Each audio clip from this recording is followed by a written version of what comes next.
सहना भवतु सहनौ भुनक्तु सह वीर्यं करवावहै तेजस्विनावधीतमस्तु मा विद्विषावहै। ॐ शान्ति शान्ति शान्तिः।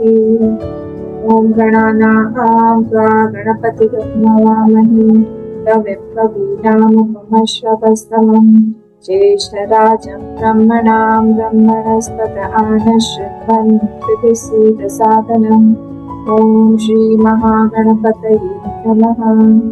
सरस्वती नमस्तुभ्यं वरदे कामरूपिणि विद्यारम्भं करिष्यामि सिद्धिर्भवतु मे सदा। गुरुर्ब्रह्मा गुरुर्विष्णुः गुरुर्देवो महेश्वरः गुरुरेव परब्रह्म तस्मै श्रीगुरवे नमः। सदाशिवसमारम्भां शङ्कराचार्यमध्यमाम् अस्मदाचार्यपर्यन्तां वन्दे गुरुपरम्पराम्। श्रुतिस्मृतिपुराणानाम् आलयं करुणालयं नमामि भगवत्पाद शङ्करं लोकशङ्करं। समस्तजनकल्याणे निरतं करुणामयं नमामि चिन्मयं देवं सद्गुरुं ब्रह्मविद्वरं सद्गुरुं ब्रह्मविद्वरम्। नारायणं पद्मभुवं वसिष्ठं शक्तिं च तत्पुत्रपराशरं च व्यासं शुकं गौडपदं महान्तं गोविन्दयोगीन्द्रमथास्य शिष्यं श्रीशङ्कराचार्यमथास्य पद्मपादं च हस्तामलकं च शिष्यं तं तोटकं वार्तिककारमन्यात् अस्मद्गुरून् सन्ततमानतोऽस्मि। व्यासं वसिष्ठनप्तारं शक्तिः पौत्रमकल्मषं पराशरात्मजं वन्दे शुकतातं तपोनिधिं। व्यासाय विष्णुरूपाय व्यासरूपाय विष्णवे नमो वै ब्रह्मनिधये वासिष्ठाय नमो नमः।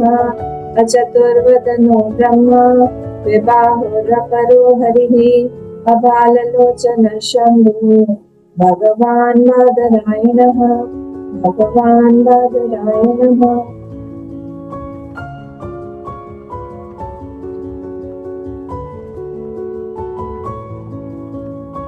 पेज नंबर 21 के पहले शांति मंत्र पेज नंबर। ॐ शं नो मित्रः शं वरुणः शं नो भवत्वर्यमा शं न इन्द्रो बृहस्पतिः शं नो विष्णुरुक्रमः। नमो ब्रह्मणे नमस्ते वायो त्वमेव प्रत्यक्षं ब्रह्मासि त्वमेव प्रत्यक्षं ब्रह्म वदिष्यामि ऋतं वदिष्यामि सत्यं वदिष्यामि तन्मामवतु तद्वक्तारमवतु अवतु माम् अवतु वक्तारम्। ॐ शान्ति शान्ति शान्तिः। 1920 पेज नंबर 51। वेदमनुज्याचार्यो अन्तेवासिनं मनुषास्ति सत्यं वद धर्मं चर स्वाध्यायान्मा प्रमदः। आचार्याय प्रियं धनमारत्य प्रजातन्त्रं मा व्यवच्छेत्सीः। सत्यान्न प्रमदितव्यं धर्मान्न प्रमदितव्यं कुशलान्न प्रमदितव्यं भूत्यैन प्रमदितव्यं स्वाध्याय प्रवचनाभ्यां न प्रमदितव्यं देवपितृकार्याभ्यां न प्रमदितव्यं। मातृदेवो भव पितृदेवो भव आचार्य देवो भव अतिथिदेवो भव।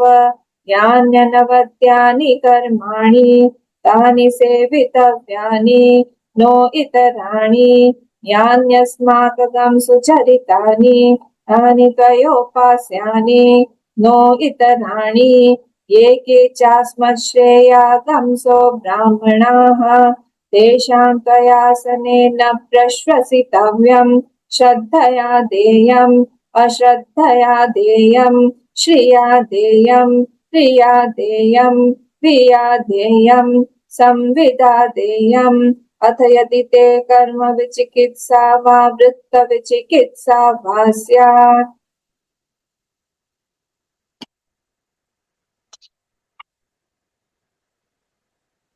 कल हम लोगों ने ये देव पितृ कार्याभ्याम से देखा था कि हमको जो भी ये जितने कार्य जो बोले गए कर्म जो है हमारा, ये सब कर्म के बारे में बोला गया है कि हमें कौन कौन से कर्म करने थे। कि कर्म हम दिन भर करते हैं, पर कर्म को किस तरह से हम करें ताकि हमारी कुछ कुछ चीजें जो है बढ़ती जाए। जैसे हमारा नॉलेज बढ़ता जाए, ज्ञान जो है हमारा बढ़ता जाए, भगवान की कृपा जो है हम पे बढ़ती जाए, हमारी जो मन में शांति है वो बढ़ती जाए।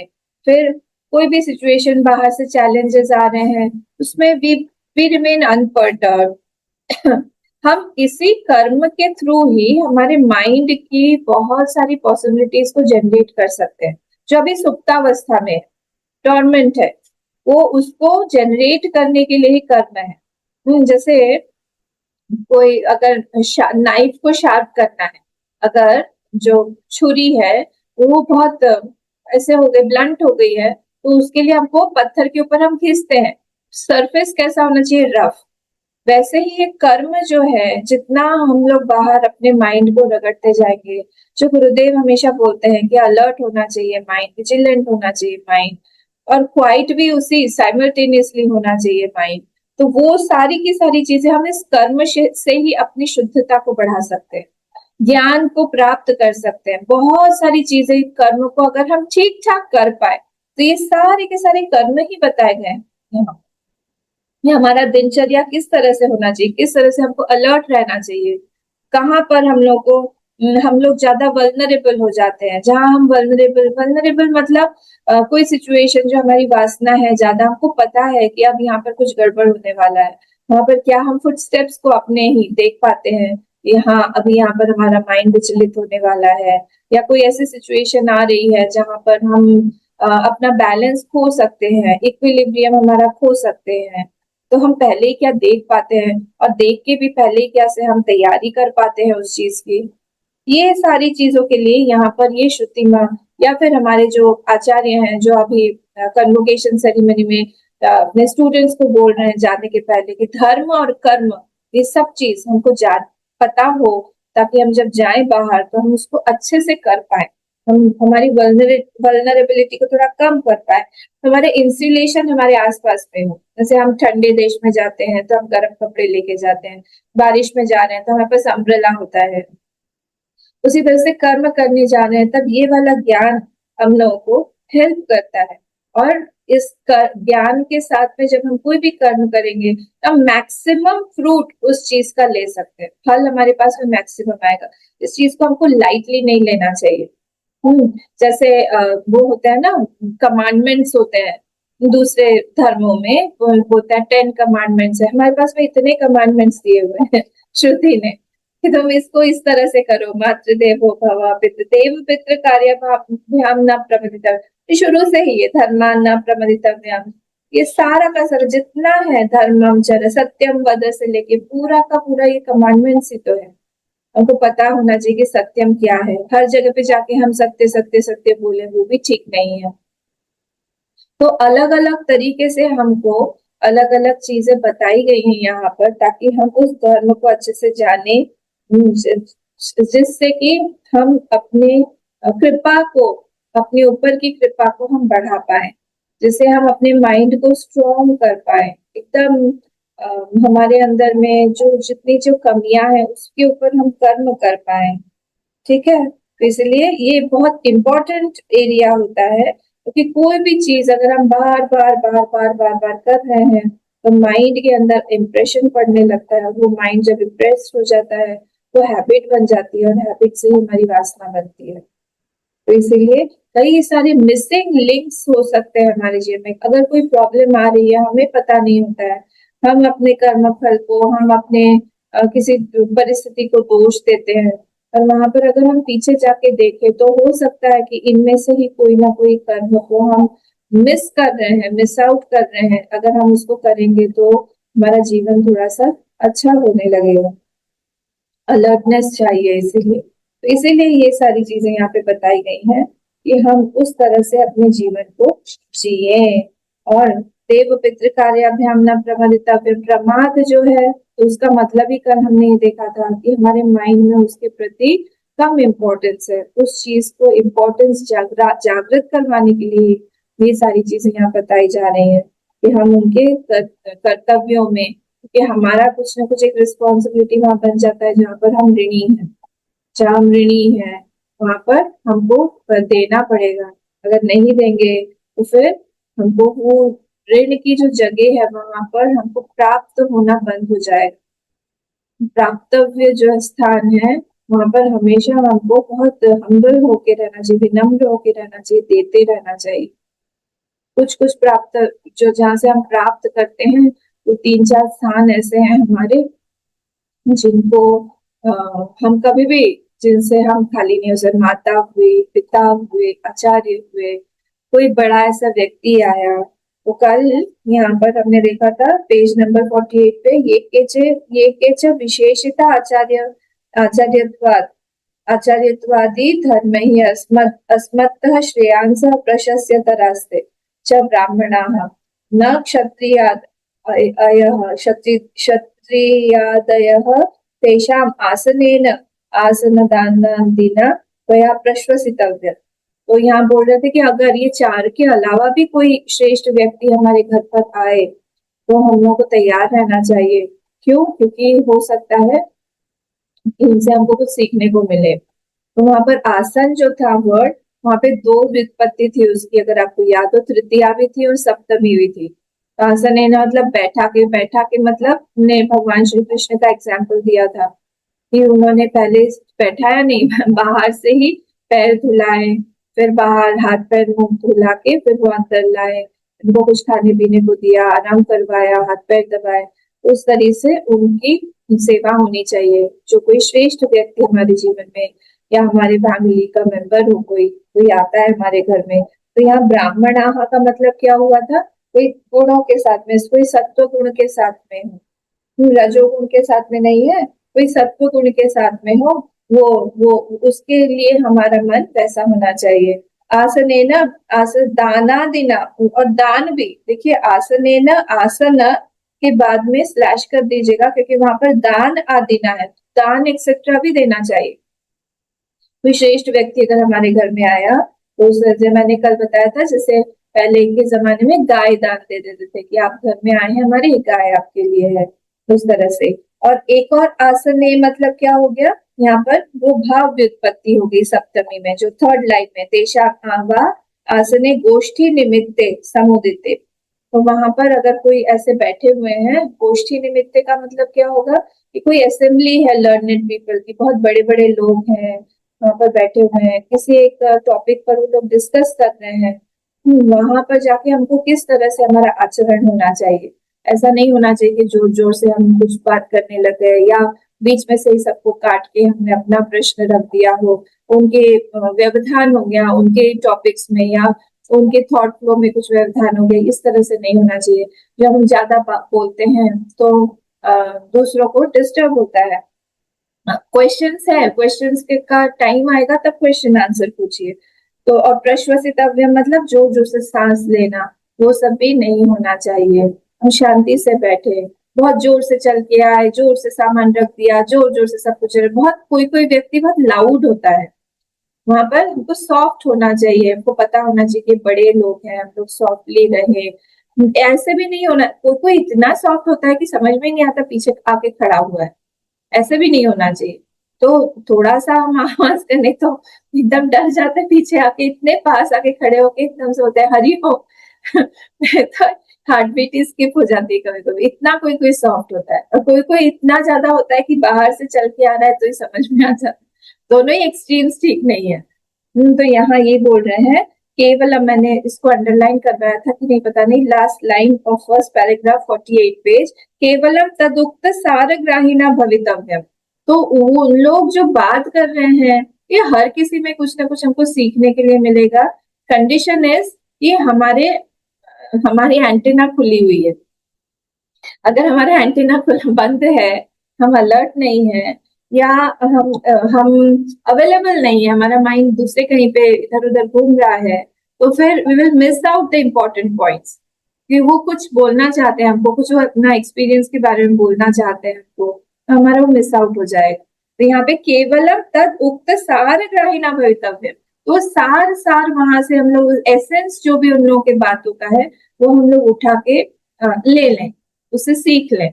देखिए नारद मुनि का एग्जाम्पल आता है भागवत में ही। जिन्होंने भागवत पढ़ी उनको पता होगा कि पिछले जन्म में वो दासी पुत्र थे और अपनी माँ के साथ रहते थे। मैंने पहले भी बताया हुआ ये स्टोरी। और वो चातुर्मास के समय बहुत सारे संत महात्मा लोग आए उनके यहाँ पर और रहने लगे, तो उनकी माँ उनकी सेवा करती थी। और वो बहुत छोटे थे, 5 साल के ही थे, तो वो भी आके सेवा करते थे और बहुत हम्बल थे और बात मानते थे, आज्ञाकारी थे। तो उनकी बहुत सेवा करने लगे वो। तो जो जितने भी साधु संत महात्मा थे उनको बहुत अच्छे लगने लगे नारद जी। ये पिछले जन्म का वृत्तांत है। तो वहां पर फिर उनको इस तरह से उनको उन्होंने बहुत सारी कथाएं सुनी, सत्संग होता था तो बैठते थे, तो महात्मा लोग मना नहीं करते थे, देखते थे कि चुपचाप बैठा हुआ है बच्चा, सुन रहा है। तो उसको जाते समय उनको मंत्र भी देखे गए और बोला कि तुम इस मंत्र का ध्यान करना। अब उनका मन इतना ज्यादा उस मंत्र में लग गया, वो मंत्र का जप करते रहे करते रहे करते रहे। उनको बहुत उत्कट, बहुत तीव्र इच्छा हुई भगवान के दर्शन की, मुझे भगवान के दर्शन चाहिए। पर ऐसा था कि उनकी माँ थी, उनके पिताजी नहीं थे, अकेली माँ ही थी। तो उनको हमेशा लगता था कि मेरी माँ तो मुझे कभी भी छोड़ेगी नहीं कि मैं जाऊं तपस्या करूं, जाकर मैं जाऊं। पर दैववश ऐसा हो गया कि रात में उनकी माँ दूध दूहने, गाय को दूहने जा रही थी। पहले के जमाने में तो इतना लाइट वाइट था नहीं, तो उनका पैर जो है सर्प को छू गया और सर्प ने उनको दंश मार दिया। तो जब काट लिया सर्प ने तो उनकी मृत्यु हो गई उसी समय। और उस चीज को भी, देखिए ये नॉर्मल माइंड नहीं है, उस चीज को उन्होंने देवता का अनुग्रह माना कि मेरा अनुग्रह है और मेरा जितना भी ये था, जो मेरा फ्रीडम नहीं था, मुझे अभी इंडिपेंडेंस मिल गया, मैं जा सकता हूँ। उन्होंने जाके खूब तपस्या की, जंगल में चले गए और खूब तपस्या की। ये सब इसी, और फिर भगवान के दर्शन भी हुए, उनको आवाजें सुनाई दी। पर इस जन्म में उन्होंने कहा कि इस जन्म में इतना ही है, आकाशवाणी हुई कि अभी तुम्हारा पूरा का पूरा कर्म बल कटा नहीं है, तो तुमको अगले जन्म में तुमको दर्शन प्राप्त होंगे। फिर वो अगले जन्म में ब्रह्मा जी के मानस पुत्र के रूप में ही उनका जन्म। तो ये जब हम लोग अपने आप को हम्बल बनाते हैं बड़ों के सामने, जब हम ऐसी जगह पे चुपचाप रहते हैं, ह्यूमिलिटी के साथ रहते हैं, सेवा भाव से रहते हैं, आज्ञाकारी होके रहते हैं, हमें बहुत बड़ी बड़ी चीजें उनके अनुग्रह से, भगवत अनुग्रह से मिलती रहती है। क्योंकि भगवान भी ढूंढते रहते हैं कि मैं इस जीव का भला कैसे करूं। कभी कभी वो डायरेक्टली नहीं आ पाते हैं, तो डायरेक्टली ना आने के कारण वो ढूंढते हैं कि कोई एक उच्च जीव के थ्रू मैं इस नीच जीव को पहुंच पाऊं। ये वो कैसे पहुंचेंगे? नहीं, there has to be some vehicle, there has to be some connection. How should I get connected with this जीव? तो लो लाइंग जीव हम बोले, बहुत नीच वृत्ति का कोई है, उस तक मैं पहुंचू कैसे? अगर उसके अंदर मन में श्रद्धा होगी, देखिए आज श्रद्धा का भी टॉपिक आएगा, नेक्स्ट वाला जो है श्रद्धा का, ये श्रद्धेया देव। तो श्रद्धा के साथ में जब वो व्यक्ति आता है, ये सारे के सारे मुझे ऐसे लगता है कि पहले पेड़ हुआ ना पहले सीड हुआ, बीज हुआ, इसमें हम अंतर नहीं कर सकते कि पहले कृपा हुई ना पहले पुण्य फल हुआ ना पहले क्या हुआ। पर श्रद्धा जैसे ही आती है उसके मन में, श्रद्धा के साथ में जब वो सेवा करता है, उसका फल बहुत बड़ा हो जाता है। तो उसके पास में बहुत बड़ी बड़ी चीजें आने लगती हैं, जैसे नारद जी के जीवन में। तो सारग्राही जब मन हो जाता है ना, जैसे हनी बी है, हनी बी होती है, वो पूरा फूल का सिर्फ सार सार ग्रहण करके वो भाग जाती है, बस उड़ जाती है। तो वैसे ही हमारा मन जब सारग्राही हो जाएगा कि हाँ ये लोग सब जो बात कर रहे हैं, चर्चा कर रहे हैं, किसने क्या बात बोली, किसने क्या किस कौन से वर्ड्स यूज किए, उस पे उसका ध्यान नहीं जाता है। उसका सिर्फ ध्यान इसी पे जाता है कि यहाँ पे बोला क्या जा रहा है, यहाँ पे बोला क्या जा रहा है, बस उसी पर उनका ध्यान जाता है। ये वो प्रिंसिपल जो है वो पकड़ लेता है उस चीज। हम्म। तो इस तरह से जब होता है। अच्छा आप मुझे बताइए एक बात, क्योंकि एक बच्चे ने मेरा इस आंसर का जवाब दे दिया था, इसलिए मैं आप लोगों से पूछ रही हूँ कि जब हम जाते हैं खुले में, मतलब हम जाते हैं इस तरह से जहाँ पर आपको डायरेक्शंस का पता नहीं है, जैसे सपोज हम गए गैलेक्सीज में या फिर हम गए अंतरिक्ष में, वहां पर north south east west direction कैसे पता चले? How is it? पता नहीं लगता है। पता नहीं लगे, पर अगर मुझे पता करना है तो फिर कैसे पता करें? मतलब किस सापेक्ष में वहां पर क्या north south east west direction है? वहां पर तो है ही नहीं डायरेक्शन, वहां पर तो ये सारी चीजें नहीं है। वहां पर जितना हम बड़े में चले जाएंगे तो डायरेक्शंस तो बहुत छोटे हो जाते हैं। डायरेक्शंस हम लोग देखते हैं सूर्य के अकॉर्डिंग, हम्म। तो जब हम बड़े में चले जाएंगे तब कोई डायरेक्शंस है ही नहीं वहां पर। पर जब डायरेक्शन की बात आती है तो वो सारे डायरेक्शंस भी जो है वो आत्मीय हो जाते हैं। आत्मा के अंतर्गत, आत्मा से जो है वो सारी की सारी चीजें काउंट करने लगते हैं। वहां पर सूर्य का कोई कंटेक्स्ट ही नहीं है। तो वैसे जब हम कोई भी ये सब संत महात्माओं के बीच में बैठ के जब हम ये सारी चीजें सुनते हैं, बात करते हैं, बहुत सारे प्रिंसिपल्स हमारे इस तरह से क्रिएट होते हैं। जैसे हम बोलते हैं कि मैं सूर्य से भी बड़ा हूँ, मैं चंद्र से भी बड़ा हूँ। ये वाला टॉपिक कैसे आया कि मैं सूर्य से भी बड़ा हूँ, चंद्र से भी बड़ा हूँ?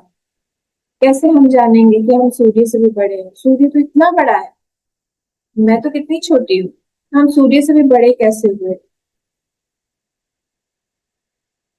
बताइए, हम सूर्य से बड़े कैसे हुए?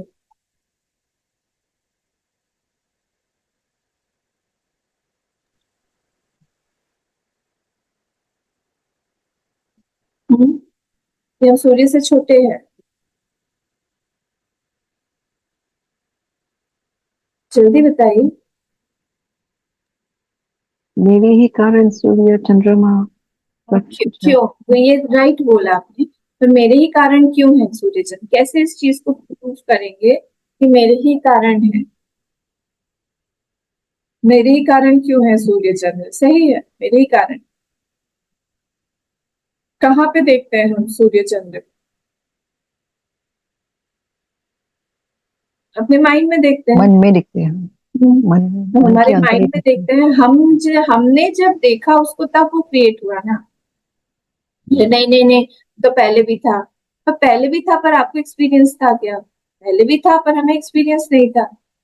इसलिए जब हम आए, जब हमारा एग्जिस्टेंस हुआ, हमारे एग्जिस्टेंस के पीछे उन चीजों का एग्जिस्टेंस हुआ। इसलिए हम ऐसे बोलते हैं कि सारी की सारी चीजें मेरे बाद में आई। तो अगर मेरे बाद में आई मतलब मैं पहले हूँ। अगर मैं पहले हूँ, वो बाद में आई, वो सारी की सारी चीजें, इसका मतलब है उसका सोर्स मैं हूँ। मुझसे ही आई है सारी चीजें। तो ये सारे प्रिंसिपल्स हैं। ये यहाँ पे बोला जाए केवलम तदुक्त सारग्राहिणां भवितव्यम्। हम सार सार को पकड़े कि वहां पे क्या टॉपिक चल रहा है, वहां पर क्या प्रिंसिपल है। तो जब बड़ों के साथ में बैठते हैं, जब हमारी माइंड हमारा अवेलेबल होता है विथ श्रद्धा, विथ ह्यूमिलिटी, तब क्या होगा? तब हम वो सार को पकड़ पाएंगे। तो सार जो है वैसे जो होगा। तो यद ये किंच यद किंचित देम। अब ये नेक्स्ट वाले पे हम लोग आते हैं कि हम लोग को किस तरह से दान करना चाहिए। दान श्रद्धया देम, यहाँ से पूरा दान के बारे में दिया हुआ है। ठीक है, कि दान किस तरह से होना चाहिए। कि हम जब उपासना, हम लोग उपासना कम करते हैं हमारे जीवन में, हम लोग कर्म ज्यादा करते हैं अपने जीवन में, और इसीलिए महत्व वहां पे बढ़ जाता है कि हम इन सब कर्मों को जाने कि इन सब कर्मों को किस तरह से किया जाता है। क्योंकि कर्म ही कर्म करते रहते हैं, पूरे टाइम हम कर्म कर रहे हैं। तो उपासना जो है वो डिमांड करता है कि हम बैठे एक जगह पे, माइंड को कॉन्सेंट्रेट करें, पाठ करें, पूजा करें, जो भी करें। पर कर्म में ये सब सारी चीजें नहीं है। कर्म तो हम घूमते घूमते भी कर रहे हैं, हम बात भी कर रहे हैं, ये भी एक तरह का कर्म है, तो हमको पता ही नहीं है कि किस तरह से बात करें। इसलिए यहाँ पर बोल रहे हैं, यहाँ पर हम आगे पढ़ते हैं पेज नंबर 48 पर, सेकेंड पैराग्राफ। किंच यत् किंचित देयम, मोर ओवर, किंच मतलब मोर ओवर, यत् किंचित देयम, whatever I am giving और whatever one is giving, देयम तत् श्रद्धया एव। फिफ्थ वाला श्लोक मिला, यज्ञ यज्ञ दान तपः कर्म न त्याज्यम कार्यमेव तत्, यज्ञो दानम तपश्चैव पावनानि मनीषिणाम्। तो कुछ भी हो जाए, हम लोग को ये यज्ञ दान तप कर्म ये सब चीजें हमको रोकना, ये सारे कर्म जो है उसको रोकना त्याज्य, उसको हमको छोड़ना नहीं चाहिए, हमको कुछ ना करते ही रहना चाहिए। क्यों? क्योंकि जब हम, यज्ञ मतलब क्या, जब हम किसी चीज को ऑफर करके, मतलब हम भगवान को दे के या किसी बड़े के लिए कुछ कर्म कर रहे हैं, उसको हम यज्ञ बोलेंगे। दान मतलब देना, तपा मतलब ऑस्टेरिटी हो गया। ये जीवन भर, आजीवन ये चलते रहना चाहिए, कभी भी रुकना नहीं चाहिए। क्यों? क्योंकि पावनानी मनीषिणाम, तपस्या वो पावनानी, पावनानी मतलब ये हमको प्यूरिफाई करते हैं ये सारे कर्म। तो हम लोगों का तो जीवन ही है प्यूरिफाई करने के लिए, तो अगर हम कर्म कर रहे हैं तो ये प्यूरिफिकेशन हमारा कितना हो रहा है ये हमको देखते रहना चाहिए। तो श्रद्धया एव दातव्यम, अगर हमको कहीं कुछ हम देना चाह रहे हैं, अगर श्रद्धा नहीं है तो नहीं दो भाई, अगर श्रद्धा है तो ही वहां पर देना चाहिए, नहीं तो फिर उसका फल नहीं मिलता है, वो कर्म अकर्म ही हो गया, मतलब कर्म का कुछ कोई फल नहीं आएगा। 17 पे लास्ट वाला देखिए, 28 श्लोक, 17 चैप्टर 17.28, अश्रद्धया हुतम दत्तम तपस्तप्तम कृतम च यत असदित्युच्यते पार्थ न च तत्प्रेत्य नो इह। मिला 28 श्लोक 17.28। अश्रद्धया हुतम दत्तम, जो भी आप, हुतम मतलब वही यज्ञ, और दत्तम तपह, जो भी आप कर रहे हैं, दान दे रहे हैं, तपस्या कर रहे हैं, पर अश्रद्धा के साथ में कर रहे हैं, असदित्युच्यते, उसका कोई वैल्यू नहीं है, it is valueless, it is zero, क्योंकि श्रद्धा नहीं है। न च तत्प्रेत्य नो इह, यहाँ पर भी उसका फल नहीं मिलेगा, और आपका शरीर छोड़ने पर भी आप जो सोच रहे हैं कि बहुत पुण्य मिलेगा वो भी नहीं मिलेगा। इसलिए श्रद्धा जो है बहुत इंपॉर्टेंट है, किसी भी कर्म के पीछे जब श्रद्धा आती है तभी उसका फल मिलता है, otherwise the fruit is not generated at all. तो दातव्यम, वन शुड गिव विथ श्रद्धा, श्रद्धया एव दातव्यम, श्रद्धा के साथ में ही हम लोग को देना चाहिए।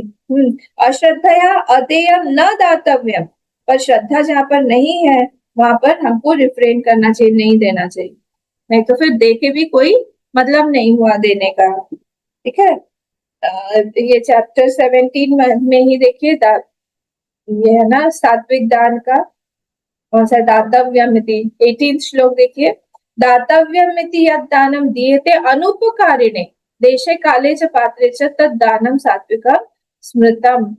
तो सात्विक दान कौन सा होता है? दातव्यमिति यद दानम, मुझे देना चाहिए, ऐसी जब फीलिंग आ जाती है। अभी तो हमने देखा 17 चैप्टर ना, तो उसमें इसको देखा था हमने डिटेल में कि मुझे देना, क्यों मुझे देना चाहिए फीलिंग आती है, क्योंकि मुझे बहुत मिला है वहां से।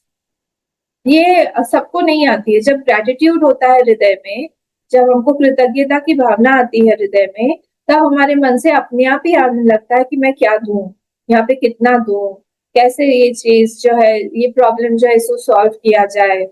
हम तत्पर रहते हैं देने के लिए, कोई प्रॉब्लम सॉल्व करने की कोशिश करते हैं, ट्रबल शूटर हम बन जाते हैं उस समय। ठीक है, तो इसलिए दातव्यमिति यद दानम दीयते अनुपकारिणे, अनुपकारिणे बहुत इंपॉर्टेंट है।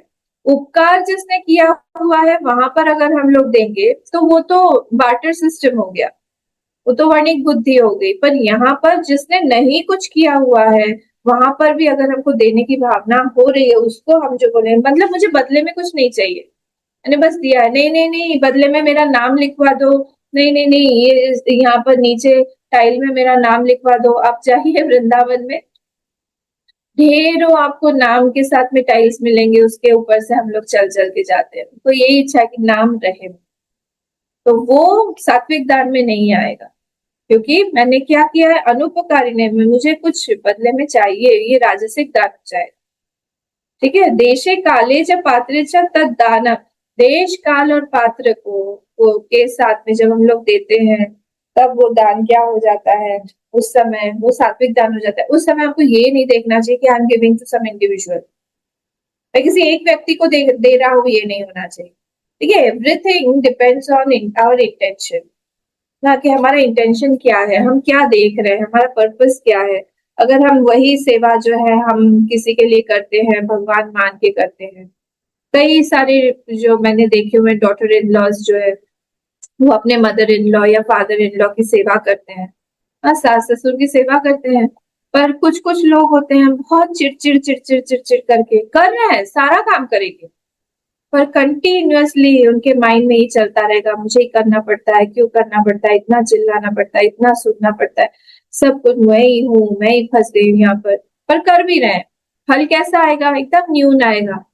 पर वही चीज अगर वो वहां पर भगवत तुल्य मान के कि नहीं मुझे अपॉर्चुनिटी मिली है, उनको ये जरूरत नहीं है सेवा की, मन मैं ही कर रहा हूँ, जब इस भावना के साथ में किया जाता है तो कितना गुना फल आएगा हम इमेजिन नहीं कर सकते, कितना गुना फल आएगा। तो इसीलिए हमको हमेशा ही देखना चाहिए कि I am not giving to some individual, मैं किसी इंडिविजुअल को नहीं दे रहा हूँ, मैं मेरे भगवान को ही दे रही हूँ।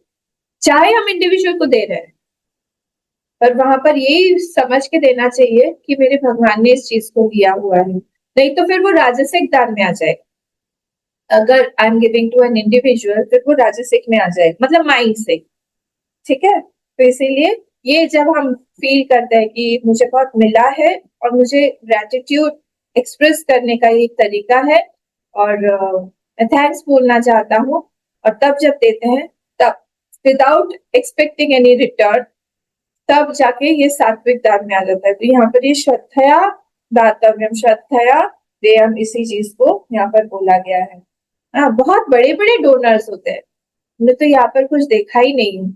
जब जब वहां पर साउथ अफ्रीका में जब टेम्पल बन रहा था तब एक कोई डोनर आए, बहुत बड़ा अमाउंट उन्होंने दिया टेम्पल बनाने के लिए, एक ही व्यक्ति ने बहुत ज्यादा बड़ा अमाउंट दिया। तो स्वामी जी ने उनसे पूछा कि आपने अपने पास में कुछ रखा है, क्योंकि उनको चिंता हो गई कि सारा का सारा तो मिशन नहीं दे रहे हैं, इनके पास कुछ है कि नहीं। तो उन्होंने कहा कि हाँ हाँ स्वामी जी हमारे पास में है, आपको और चाहिए तो हम और भी दे सकते हैं। स्वामी जी ने कहा कि नहीं ठीक है फिर, पर ऐसा ना हो कि आपके पास में कुछ रहे ही ना। मैंने कहा नहीं मेरे पास में आप, तो बोले, उन्होंने स्वामी जी ने पूछा आपको क्या चाहिए, आप इतना बड़ा जो अमाउंट दे रहे हो आपको क्या रिटर्न में चाहिए।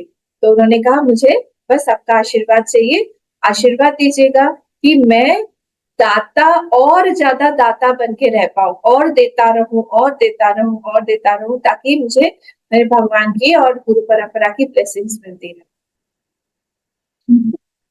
ऐसे भी व्यक्ति होते हैं।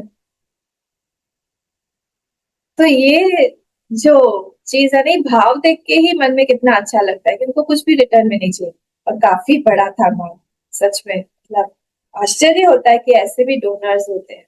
है अब भगवान ने उनके नाम से इतना बड़ा टेम्पल, किसी को पता नहीं है पर पैसा तो उन्होंने दिया है। और ज्यादा गुप्त हो गया, गुप्त दान बोलता है ना, बहुत बड़ा दान होता है। तो इतना बड़ा मंदिर उन्होंने वहां पे बनवा दिया।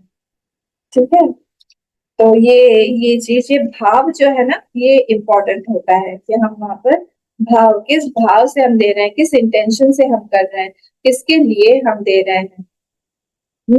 तो दातव्य श्रद्धया देयम, अश्रद्धया अदेयम, श्रद्धया देयम मत पढ़ दीजिएगा, अश्रद्धया अदेयम, अश्रद्धा जहां पर है वहां पर नहीं देना चाहिए। ठीक है, तो दातव्यम यत् दानम दीयते अनुपकारिणे, अनुपकारी, क्योंकि हमारा भाव ऐसा ही होना चाहिए कि मुझे कुछ भी एक्सपेक्टेशन नहीं है। नहीं तो एक्सपेक्टेशन रहती है कि अप्रिसिएशन तो मिले, कोई ना कोई हमारा नाम तो ले, हमने इतना कुछ दिया है उसके बाद में कुछ तो नाम तो लेना ही चाहिए। तो ये सब राजसिक दान हो जाएगा। ठीक है, तो ये जब ये दान होता है तो एक व्यक्ति को बहुत प्यूरिफाइड फील होता है, बहुत कृतज्ञता आती है, उसकी भक्ति बढ़ती है, कम्युनिटी का उसके ऊपर में अपने आप ही ब्लेसिंग्स आती हैं, उसका मन बहुत अच्छा रहता है। कि उसने मैक्सिमम पीस दिया हुआ है कम्युनिटी में, सोसाइटी में, उसने आनंद दिया हुआ है, तो उसको भी आनंद आए। ये हो गया दातव्यम। श्रिया विभूत्या देयम दातव्यम। तो श्रिया मतलब क्या? विभूत्या, श्रिया मतलब होता है एज पर योर कैपेसिटी, विभूति जितनी आपकी है उस हिसाब से दीजिए। सिर्फ ऐसा मत बोलिए कि आप अपनी श्रद्धा के हिसाब से दीजिए। श्रद्धा और कैपेसिटी दोनों ही होना चाहिए, फेथ एंड कैपेसिटी। ठीक है, एज पर योर कैपेसिटी देयम दातव्यम। गुरुदेव का वो एग्जाम्पल है ना, एक लेडी आई थी उनके पास में, सब बड़े बड़े लोग उनसे उनको गुरु दक्षिणा का एनवलप सब दे रहे थे, और उनके पास में कुछ 1 रुपया 2 रुपया ही था। और बहुत ऐसे ही पिछड़े वर्ग की एक लेडी थी, वो भी लाइन में आके खड़ी हुई है। उन्होंने जब गुरुदेव को ऐसे करके अपने आंचल में से खोल के वो 1 रुपया दिया, गुरुदेव ने हाथ में अंजलि बांध के इस तरह से लिया, प्रणाम किया और अपने पॉकेट में रख दिया। बहुत इम्पोर्टेंट होता है, क्योंकि वो उसकी हार्ड अर्नड मनी है, उसके पास में कितना उस दिन उसने जो जो कमाया उसे पूरा वो गुरुदेव को दे दिया।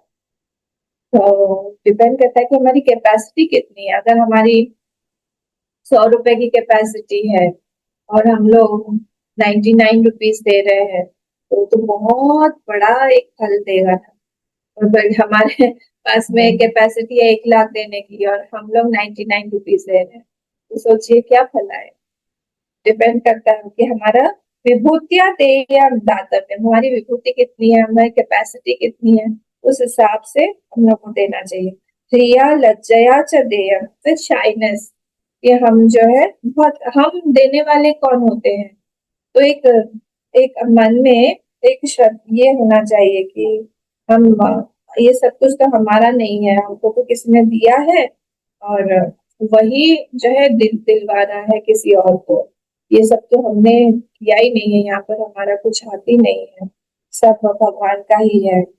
इसलिए उस तरह से ही होना चाहिए। तो श्रद्धा एक बहुत बहुत बहुत बड़ी चीज है। अन्य धर्म के बिनु विश्वास, हाँ, रामचरितमानस में बोलते हैं कि कोई भी धर्म आप करें, वहां पर बिना विश्वास के कोई धर्म आप कर ही नहीं सकते हो। अन्य धर्म के बिनु विश्वास है, श्रद्धा बिना धर्म नहीं हुई, कोई श्रद्धा के बिना कोई धर्म हो ही नहीं सकता। इसलिए श्रद्धा होना बहुत जरूरी है।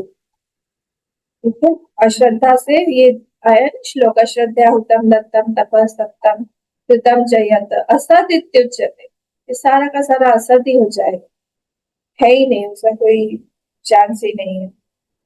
एक ब्राह्मण जो था, उसको उसके डॉटर का, उसके पुत्री का विवाह करवाना था। तो वो एक राजा के पास में गया कि उनसे पैसे मांगने के लिए कि मेरी बेटी का विवाह है, तो आप कुछ आपको दक्षिणा दीजिए, मेरी बेटी का विवाह अच्छे से हो जाए। तो उस राजा के पास पैसा नहीं था, एक्चुअली पैसा नहीं था। तो राजा ने ब्राह्मण को कहा कि आप कल आइए, कल मैं आपको दूंगा। तो राजा ने रात को भेष बदला और जाके लेबरर की तरह मजदूरी करके उसने मजदूरी कमाई, उसमें 10 पैसा कमाया, उस समय की बात है, 10 पैसा कमाया। और अगले दिन जो है वो फिर से भेष बदल के, क्योंकि राजा भी थे तो राज्य करने लगे, मतलब तो ब्राह्मण आया उनके सामने। तो ब्राह्मण ने पूछा कि आप कुछ देने वाले थे, तो उन्होंने वो 10 पैसा निकाल के उनको दिया। पहले तो ब्राह्मण बहुत हंसा, हंसने के बाद में गुस्सा किया कि आप राजा हैं, आपको शर्म नहीं आती, आप 10 पैसा मुझे दे रहे हैं। और 10 पैसे को ऐसे लेके उन्होंने ऐसे करके फेंक दिया वहीं पे राजा के सामने। तो ऐसा बोला जाता है कि जहाँ, क्योंकि बहुत हार्ड अर्न मनी था राजा का, प्योर भाव से दिया था, तो वहीं पर ही दरबार में ही एक पेड़ उगाया पैसे का, और उस पर से पूरा पैसा झड़ने लगा। तो ब्राह्मण देख के चकित हो गया, ब्राह्मण पैसा उठाने लगा। तब राजा ने बोला कि अब ये पैसा तुम्हारा नहीं है, अब ये पैसा राज्य का हो गया।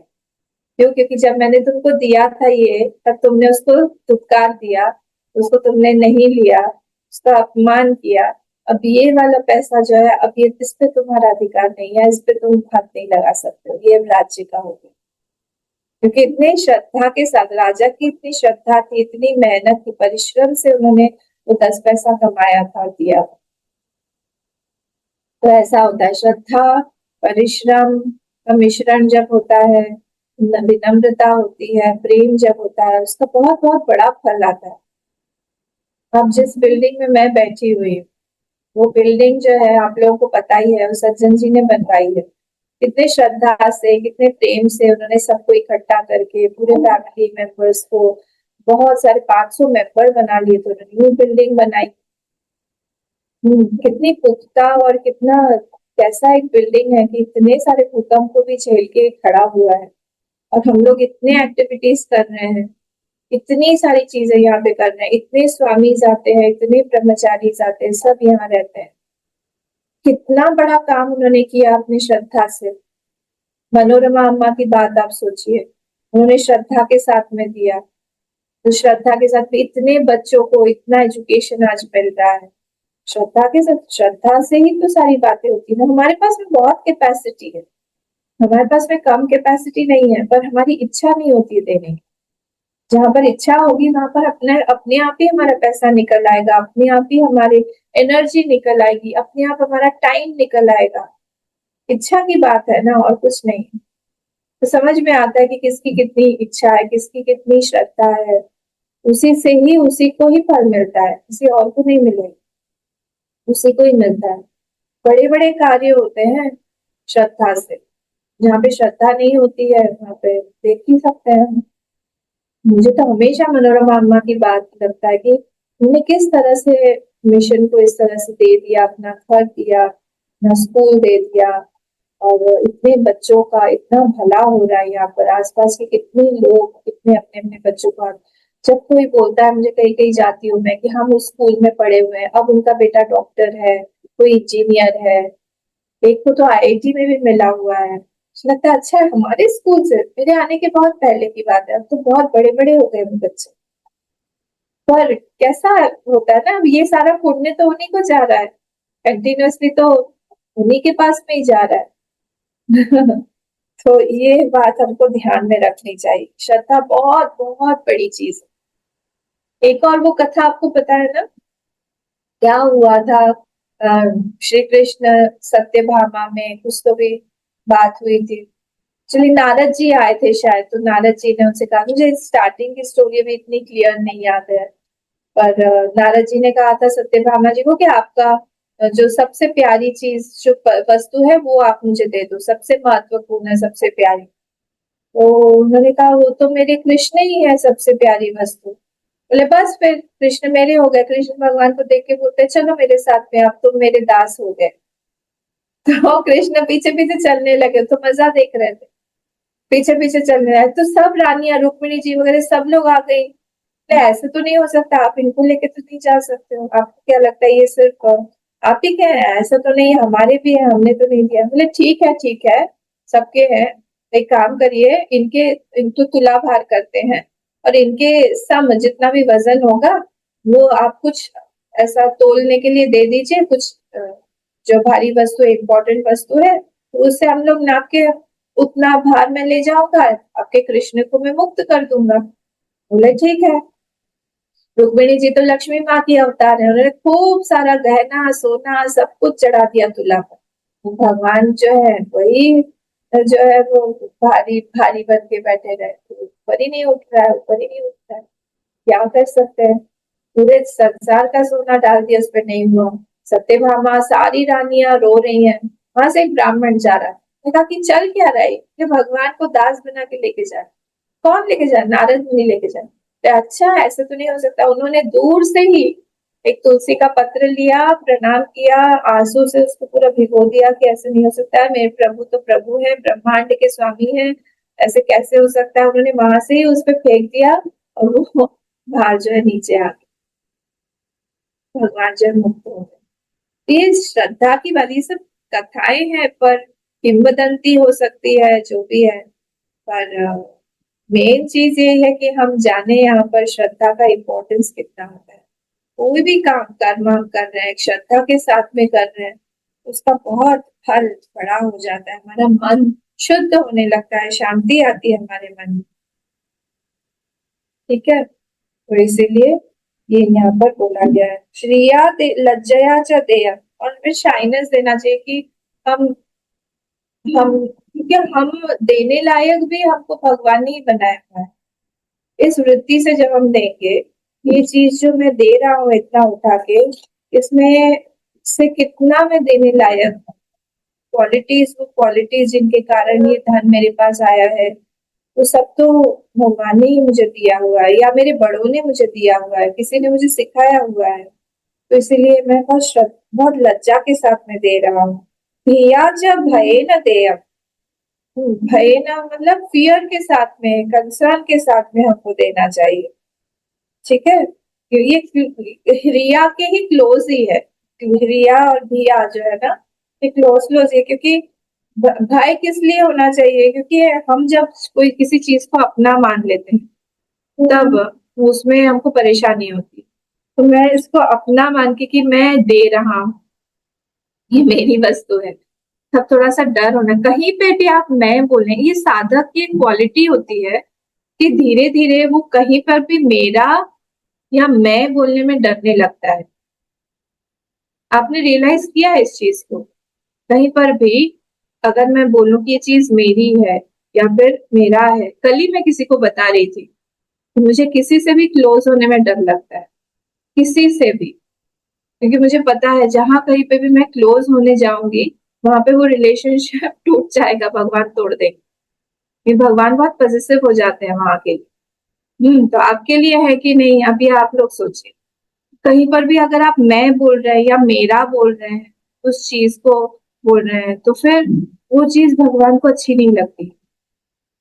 क्यों? क्योंकि भगवान का अस्तित्व पीछे हो गया, वो ड्राइवर सीट पे नहीं है। वो जो है हमेशा हमारे जीवन में उन्हीं का ही हाथ दिखना चाहिए कि उन्होंने किया है।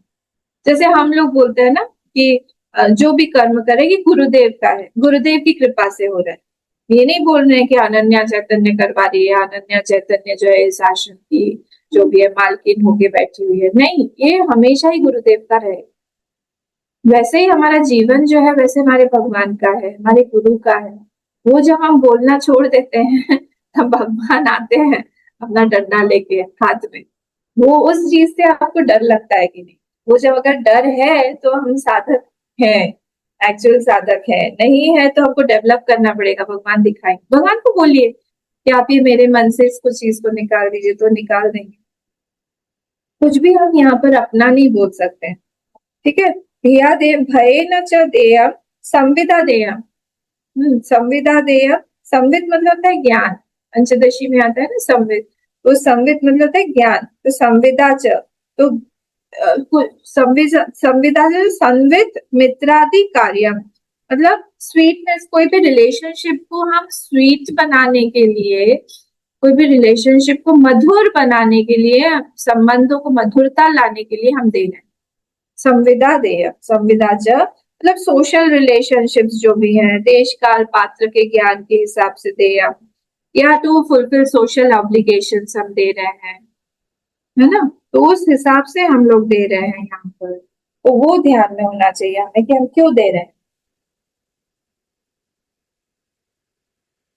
ठीक है, जैसे अब यहाँ हम अगर देखें तो जो गुरु होते हैं, गुरु जो होते हैं, गुरु का महिमा क्या है? गुरु की, गुरु की महिमा ये है कि शिष्य के मन में वो इस तरह के भाव, इस तरह के भाव उत्पन्न करे, वहां पर उसके मन में श्रद्धा आए, बढ़े, उसके मन में थोड़ा सा अपने प्रति भय रहे कि मैं बहुत ज्यादा अहंकार के साथ में ना जियो।